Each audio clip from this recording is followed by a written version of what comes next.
Hello, everyone. I'm Miles O'Brien. Welcome to Miles Ahead.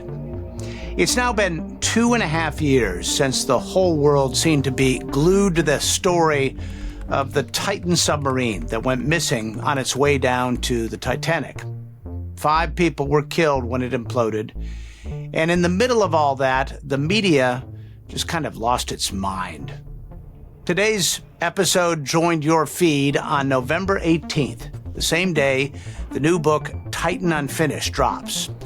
And I'm talking to the guy who wrote it, Guillermo Söhnlein, an old friend of mine. He co-founded OceanGate, the company that built Titan, with Stockton Rush, years before any of the Titanic dives. And when the implosion happened, even though he wasn't involved anymore, he got sucked right back into the story.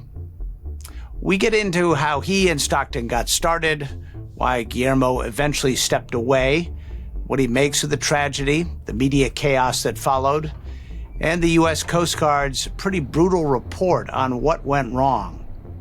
It's a candid conversation about a candid book, not about blame, but about ambition, risk, innovation, and how messy it gets when something goes catastrophically wrong. Let's get into it. Guillermo, it's always a pleasure to see you. Thank you for your time. Yeah, likewise. Let's talk about your life before OceanGate. Give folks a little bit of your background and what led you to that project. Yeah, I guess technically, education-wise, I studied economics and went to law school, then went into the Marine Corps.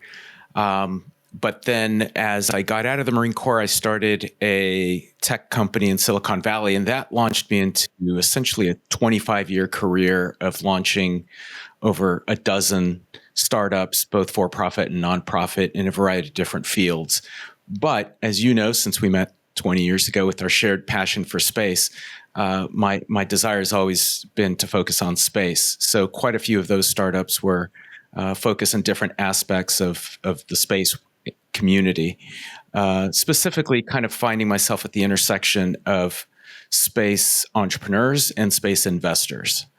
And that led me in 2006 to start a group called Space Angels Network, which connected accredited individual investors with very seed stage space startups.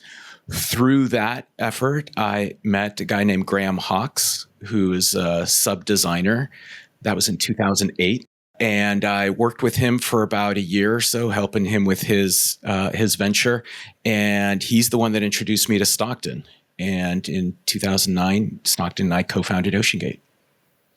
Before we talk about Stockton, just help people understand what might seem counterintuitive, the connection between people who love space, want to explore it, and also want to explore the undersea world. Yeah, it's kind of interesting because at its core, going into space, especially human exploration of space, is really about the human exploration of extreme environments, basically going somewhere where the human body is not designed to go. And terrestrially, we do that when we go to the poles or when we go into high altitudes or go into deserts. And the most extreme environment on Earth is actually underwater. Not only can we not breathe down there, but every 10 meters of depth, we gain 1 atmosphere of pressure. So very quickly, we get to a depth where we can, the human body gets crushed. And so the kinds of technologies that you need and the kind of skill sets and experiences and operational capabilities that you need to go underwater are very similar to what you'll ultimately need when you send humans into space. Let's talk about Stockton Rush. Tell me about how you met him and how that developed into ultimately a business idea. I think Stockton, like me, he was wanted to be an astronaut, wanting to go into space. Kind of a frustrated astronaut, kind of like me, because both of us, our eyesight went bad right at a time where we would have potentially joined NASA's astronaut corps. So his career went a different direction than being an astronaut. My career went a different direction. He had been basically acting as an angel investor in a variety of different startups. I had been doing startups as an entrepreneur. And we both kind of gravitated toward submersibles for the same reason. It seemed like as close as we were going to get to go into space without actually going to space. You have described him as driven and visionary. Was that your immediate impression of him?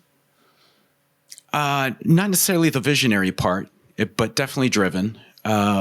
He's very high energy, does everything fast, thinks fast, talks fast, moves fast, makes decisions fast.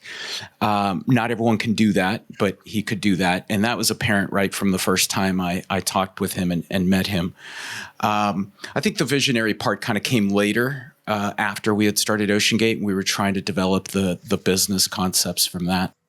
What was the original vision? What was the business plan for OceanGate as you and Stockton and initially Graham Hawk envisioned it? I think the original vision, we knew we wanted to do something related to crewed submersibles, again, because we thought it was kind of like going into space, but here on Earth. But as a business, we felt like we needed to solve a problem. And the problem we wanted to solve, which you alluded to earlier, is giving humanity better access to the ocean depths for the purpose of exploring, for the purpose of studying, and for the purpose of preserving. And at the time, back in 2009, there weren't that many subs available for people to go. By the way, every time I say deep, I mean 1,000 meters or deeper. So for people to go deeper than 1,000 meters, there were very, very limited opportunities because there were very few subs available that could go that deep, and they were very expensive and they were very difficult to access themselves. And so that's the problem we set out to solve. The sad irony of this whole incident is that today in 2025, that problem still exists. Right. There still are only, I think at last count, 13 subs in the world that can go deeper than 1,000 meters. And I think 6 or 7 of them are in the hands of national governments.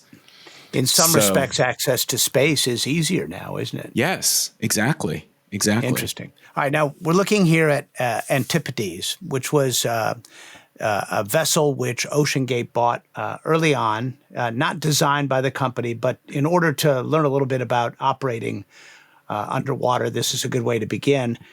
You invited me for a cruise on Antipodes with Stockton, which I enjoyed very much. We went beneath the surface of Puget Sound. Didn't see a lot, but it was very interesting being on board Antipodes. Tell me what this vessel had to do with the whole business plan and where it fit in. Yeah. So first of all, you were the first storyteller / filmmaker we took in the sub. So that was kind of you are a guinea pig for that. And I still to this day, by the way, I don't know if you remember this part of your dive, but I still remember to this day, we kind of went down. We went down, I think, 50 feet, sat down on the bottom. We found a nice spot where you could have a nice background through that front dome right in front of you there.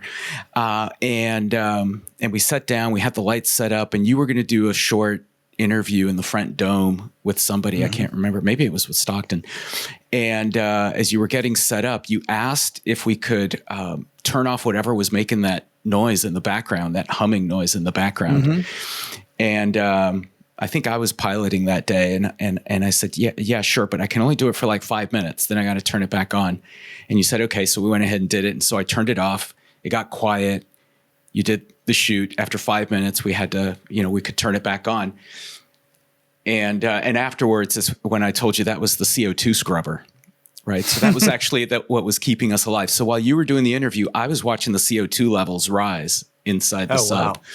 And finally, when they got to a certain point, I said, okay, I got to stop it there. Cause after that, it was going to be tough to recover the CO2 level. Anyway, a little side story there. Okay. But Antipodes, I mean, the business model never imagined purchasing previously built submersibles like this. The idea was to push the envelope, try something new and different, because it's very expensive to operate one of these, right? Yeah, well, yeah. So yes and no about the initial thing. So keeping in mind that Stockton and I, when we started OceanGate, we only had about a year's worth of experience in the submersible world. So we were relative newbies. We were trying to figure things out. We knew we were going to need to learn a lot of lessons, and we figured the easiest thing to do that would get us started is to to buy an existing sub, one that had an extensive track record. It wasn't going to go too deep. Antipodes was only rated to 300 meters, but it was classed. It had heritage. It was relatively easy to operate.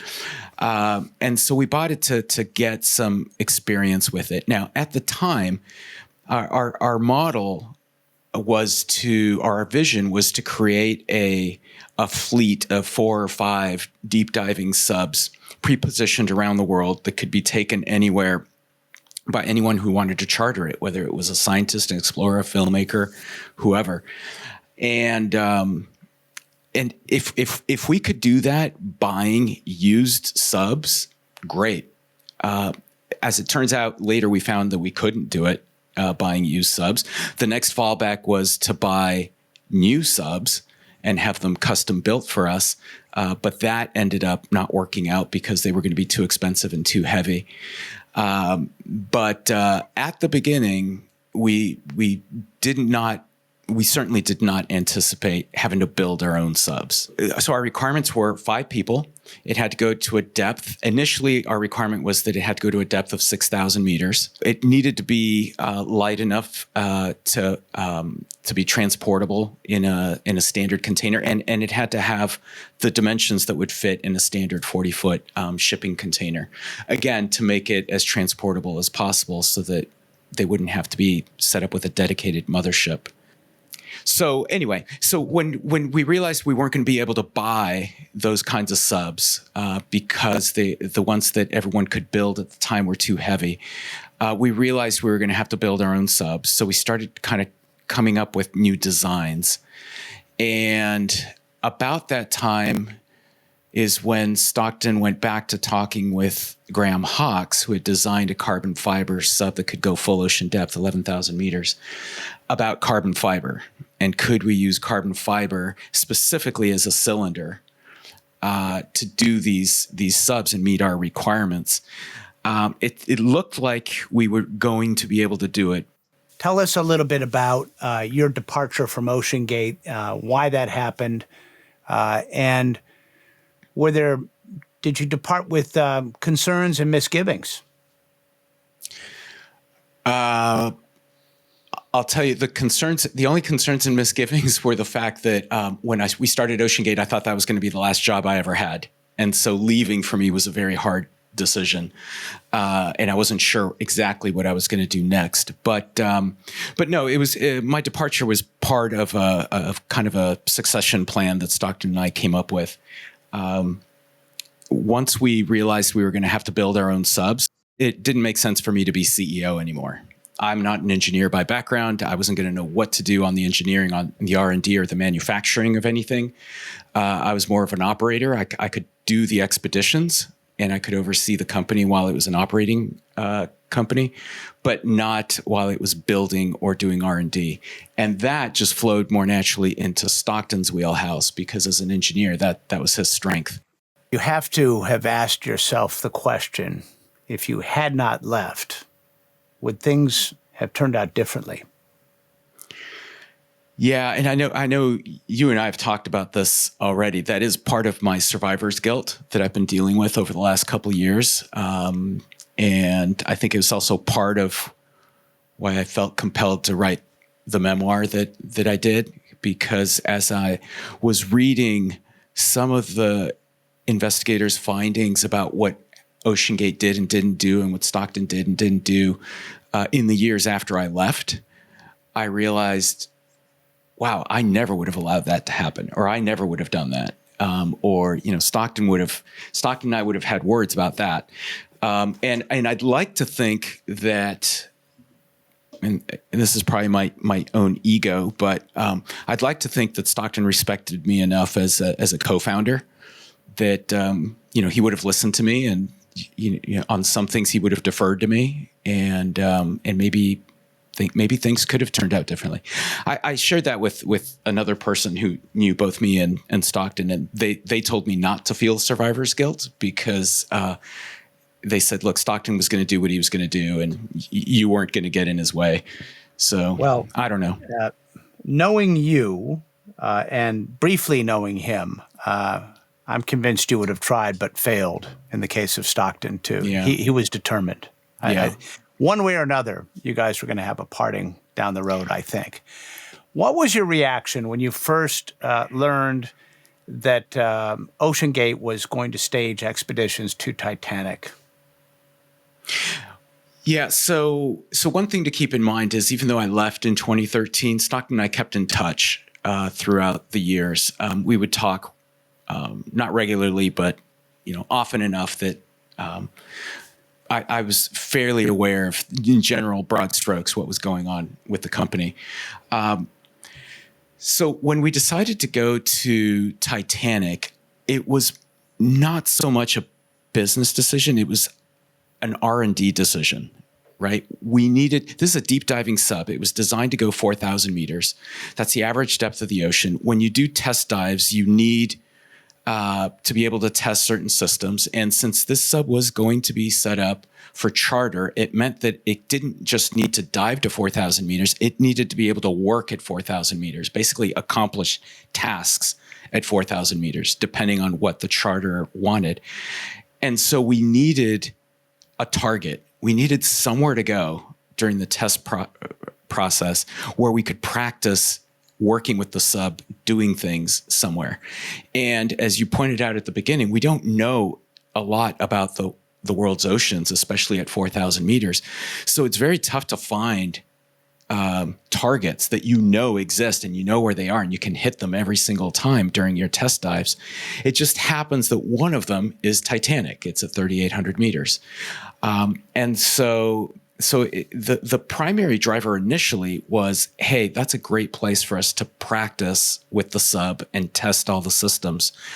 It just also happened later to realize that enough people wanted to go there that they'd be willing to pay to go there, and that would help subsidize the test phase of this. But I've heard a lot of media kind of characterize Stockton as being obsessed with Titanic, and at least in all my conversations with him, he didn't like Titanic. He hated Titanic because for him it was a tourist attraction. And that's not why he got into space. That's not why he got into subs. He was an explorer. He wanted to go explore places. And so for him, if there was a sense of urgency about getting the sub to Titanic, it was because Titanic was standing between him and taking that sub out to go explore other unknown places on the planet. All right. So where were you when you heard about the implosion? Or, of course, at that time you didn't know it was an implosion, but you knew there was trouble. Yeah, I was actually in Vienna, Austria. I was speaking at a conference for technology innovators and technology entrepreneurs, and my girlfriend sent me a WhatsApp message with a link to a story that basically said something like research submersible at Titanic, communication lost with tourist submersible at the Titanic. And even though Titan was not a tourist submersible, I knew it was the only sub at Titanic. You must have known a lot more than was out there in the public. Did you have this sense? I remember very distinctly when I was at CNN covering the loss of Columbia, and suddenly there was no telemetry and there was no radar tracking. I knew immediately that the crew was lost, and I couldn't necessarily share that information right away with the CNN audience. Sort of had to lead them down the road. Did you know in your gut that they were all instantly lost in that moment?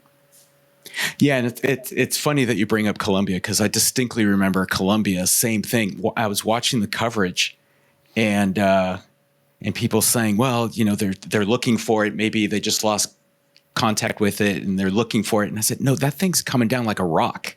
Like, it's not like it's going to do circles around the landing site and suddenly appear and come down. So instantly I knew that was gone. Same thing, as you pointed out, same thing with Titan. And I think for me, it was just knowing the lost comms protocol. It's rare to lose the tracking beacon and the communications at the same time. So when they lost comms and they didn't know where it was, in my mind, that meant it imploded because that was the only explanation. I have one cover headline on the Scottish Daily Mail. UK billionaire trapped inside Titanic tourist submarine with air running out. Just one small example of the craziness that ensued. And in your book, you talk quite a bit about this. How do you explain the sort of coverage that came out of this? It kind of is a perfect storm of what was happening with media, social media, and really the inequalities in our society between the rich and the rest of us. Walk us through your thoughts on that.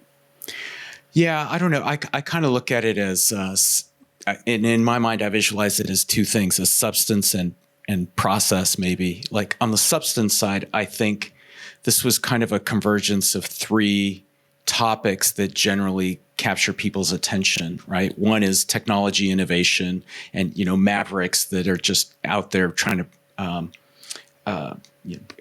think outside the box, the Elon Musks, the Mark Zuckerbergs, whatever. Right. Then you've got the convergence of, as you said, the wealthy, the uber wealthy, the 0.1%, and how do they spend their money and their lives? And then the third layer on there, I think, is exploration. Anytime humans are going somewhere different and dangerous, that kind of captures people's attention. So I think those are kind of topic-wise. I think process-wise, from a media standpoint, one is I think there's just a natural propensity for humans to focus on negative stories or dangerous stories. It's rare for a feel-good, positive story to get as much attention as a negative story. I think that's just the way our human brains are wired. So that's just a natural consequence of that. On top of that, you've got the transition over the last few decades of mass media toward very for-profit models, and I don't fault them for that. I mean, that's just the reality. Is that all these outlets have to, they have to make money. And a lot of that is driven by catering to a specific audience, and so knowing what your audience wants to hear and tailoring the content for them. And then the third leg of this is the one that's most recent, and I think it's the one that just hits everything, is the rise of social media over the last 5-10 years. And I think I've said this a lot over the last 2 years of dealing with journalists on this incident, that every journalist I interacted with was professional. They were respectful. They were just trying to do their jobs as well as possible. But they were trying to adhere to their standards of journalistic integrity, as much as possible. The challenge for them is they were competing with these social media folks who have no such guardrails, no standards, no anything, and they're just going a mile a minute, right? They don't need to verify anything. They don't need to confirm anything. They don't need to research anything, and they're just throwing stuff out there. And I felt sorry for the journalists I was talking with, that they were trying to keep up with that or compete with that. And I don't have a solution for that. I know that's more your world than my world, but I have no idea how you deal with that. It's a grim state of affairs, which is the subject of another podcast sometime. But I will say this, a couple thoughts. First of all, nature abhors a vacuum. And unfortunately, in this case, the company was not set up to respond to all of this. You were out of the mix. I'm certain if you were still there, you would have stepped before cameras to try to help, control the narrative somewhat. But that didn't happen. How big a deal was that, do you think? I think that was huge. That was the first. I just couldn't understand. I mean, it seems like crisis management 101, or crisis communications 101, right? Immediately get somebody out in front and try to steer the narrative in some way, shape, or form, or at least not let it get away from you. And it's not a matter of controlling the narrative, even just having someone come on and say, look, we understand everyone has questions, but right now we're trying, at the time it was a search and rescue, right? We're just trying to focus on trying to recover our colleagues.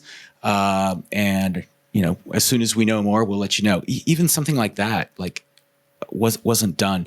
And I understand, or I assume that one of the reasons for not doing that was advice of legal counsel and advice of their PR firm.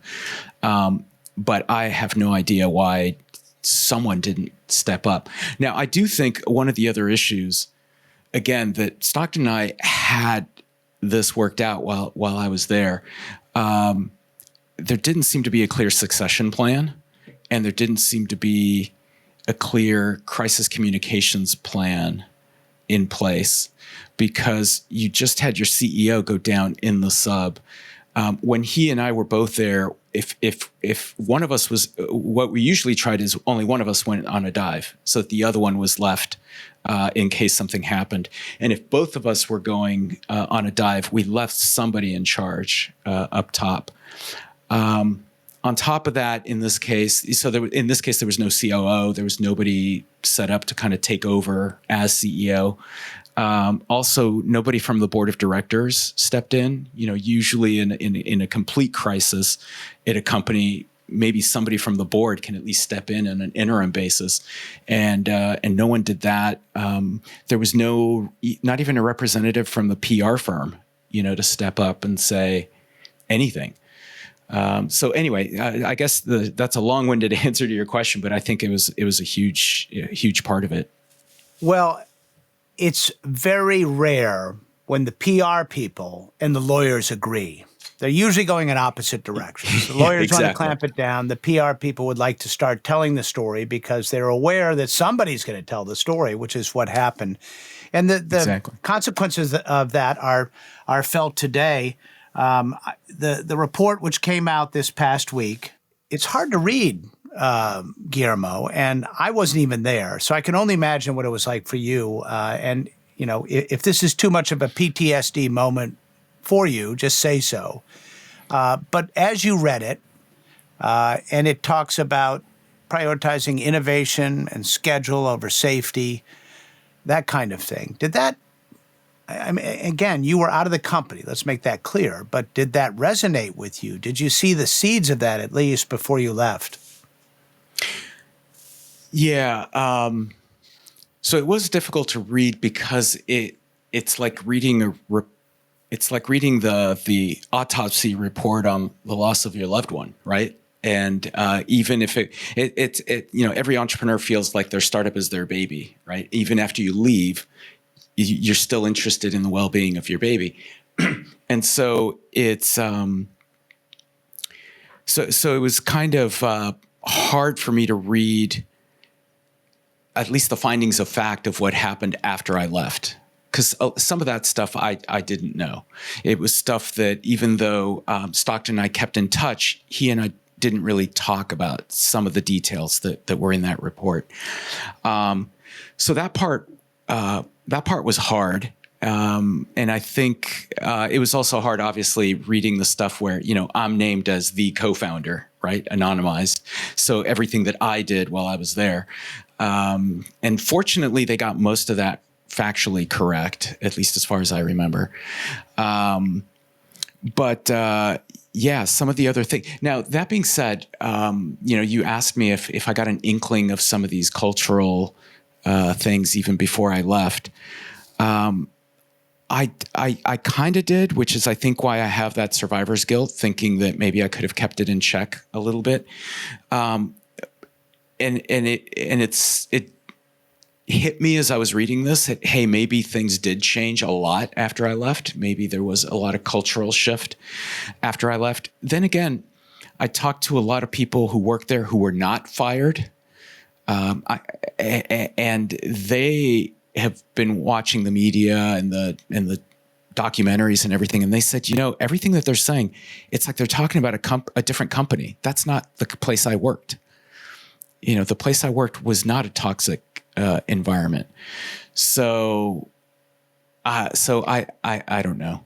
As I've said before, I think one of the interesting things about these kinds of reports, and actually I'd love to get your take on this because of all your coverage of aviation accidents and reports in Colombia, is sometimes it's interesting what's in the report, but what's even more interesting is what's not in the report.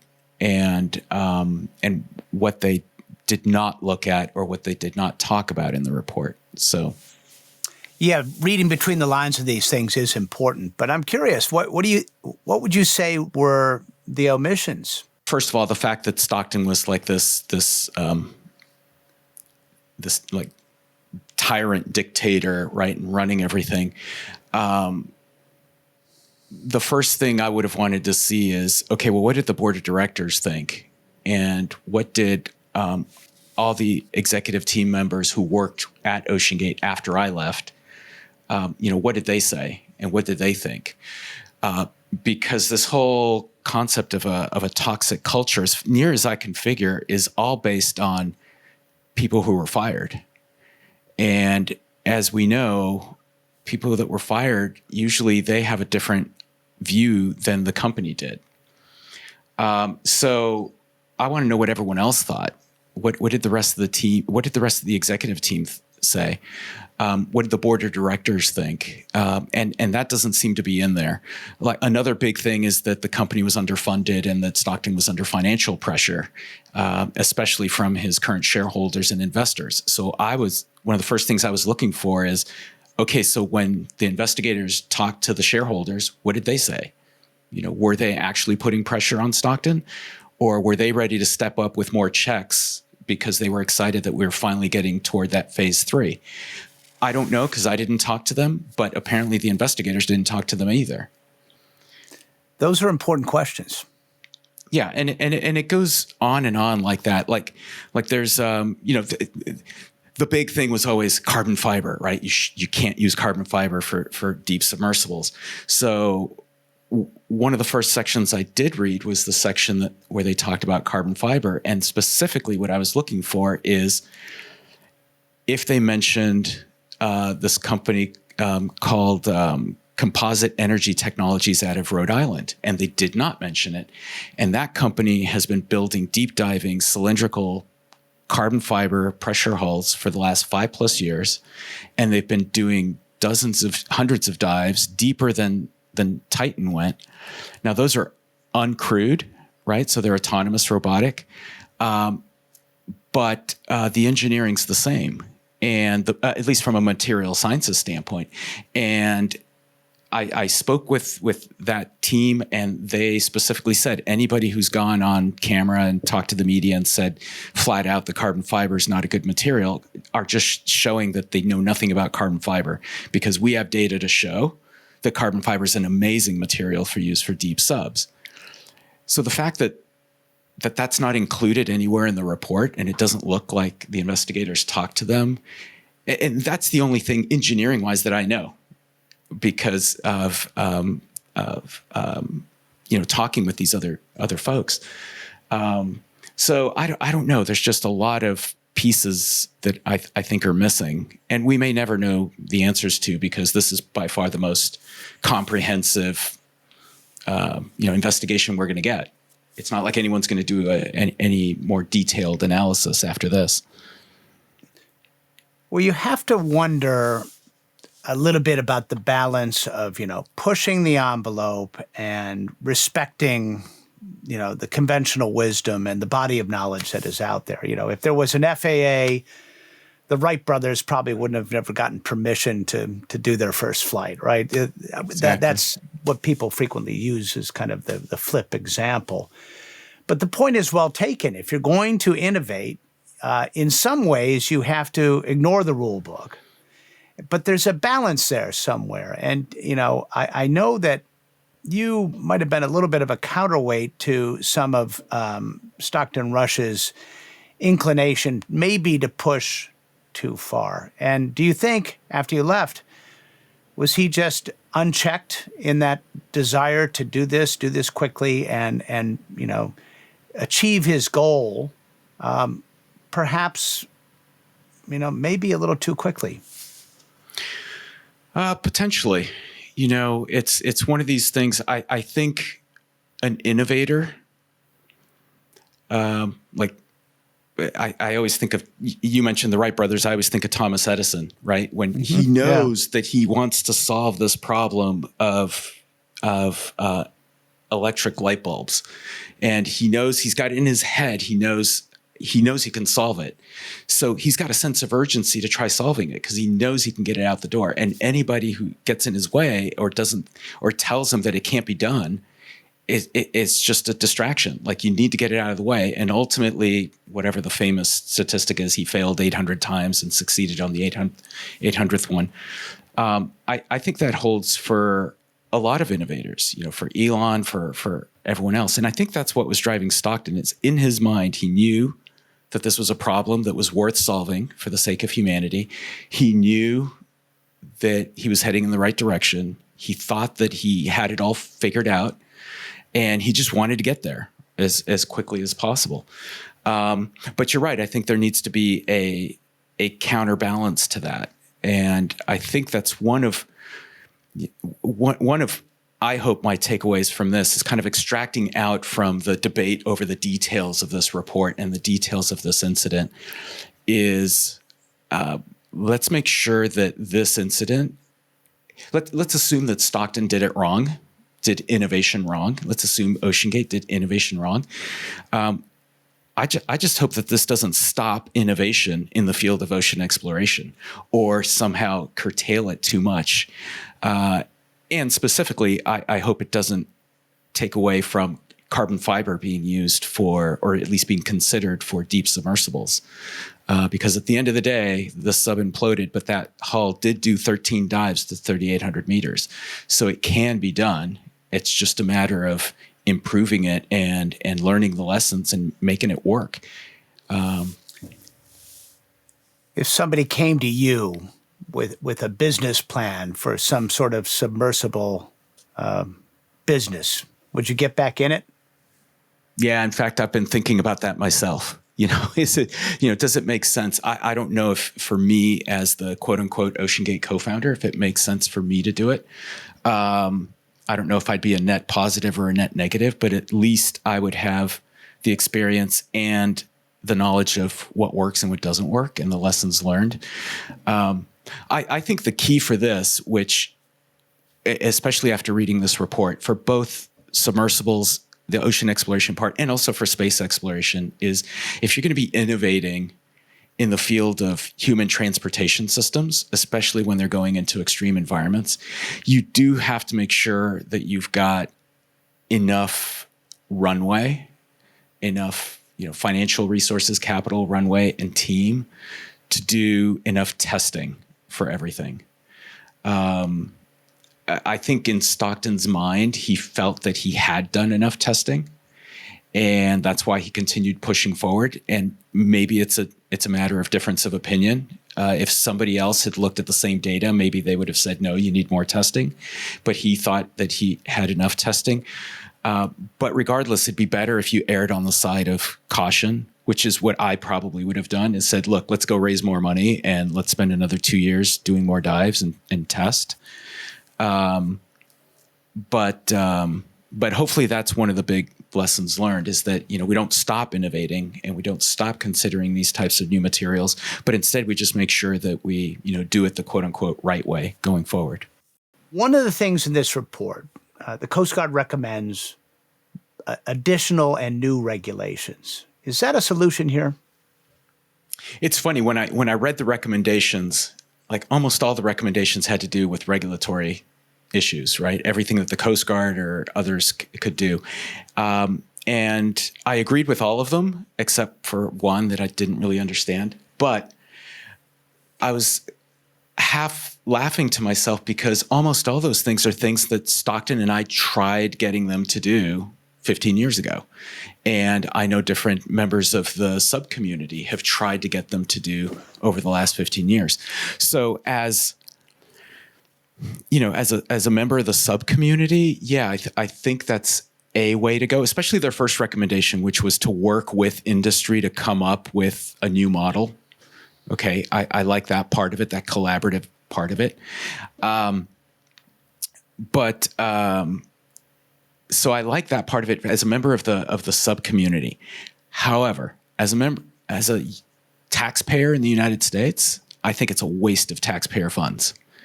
There's a reason why these regulations haven't been touched in decades. it's just not worth the effort for the Coast Guard to do this, or to get Congress involved in this, because there just aren't that many subs operating in U.S. waters or in the world. As someone from the Coast Guard headquarters mentioned at a conference a couple of years ago, he says, I'm in the business of public safety. I'm not in the business of economic development, because there is a chicken and egg kind of thing here. You know, there are no subs operating in U.S. waters because the regulations are horrible. But the regulations are horrible because it's not a good use of taxpayer funds to fix them, because there's nobody operating in U.S. waters. So it's a chicken and egg kind of thing.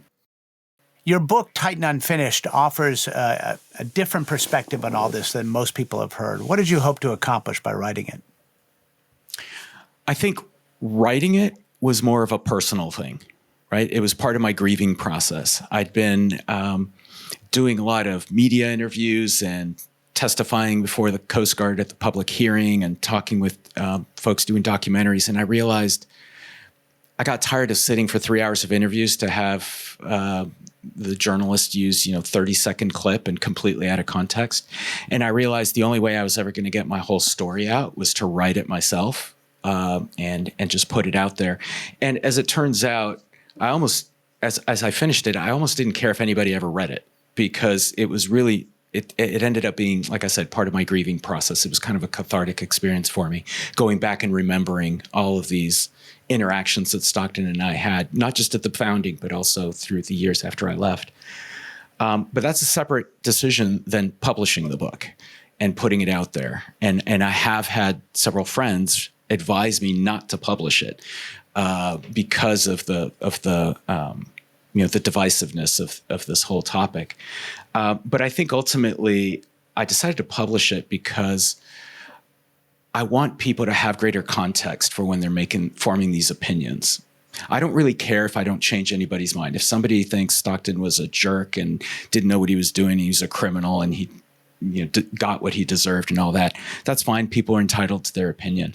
But I would prefer it if they form that opinion having much greater context and understanding more about the circumstances behind the founding of the company and the development and how certain things that you read in the media came to be, and to have a better appreciation for who Stockton was as a person, as an individual.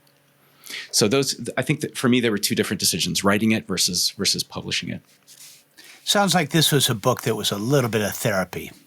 Yes, it definitely was. And to a certain extent, it was also, as I'm finding and talking to other members of the extended OceanGate family, it was a little bit of giving a voice to people who are not speaking out.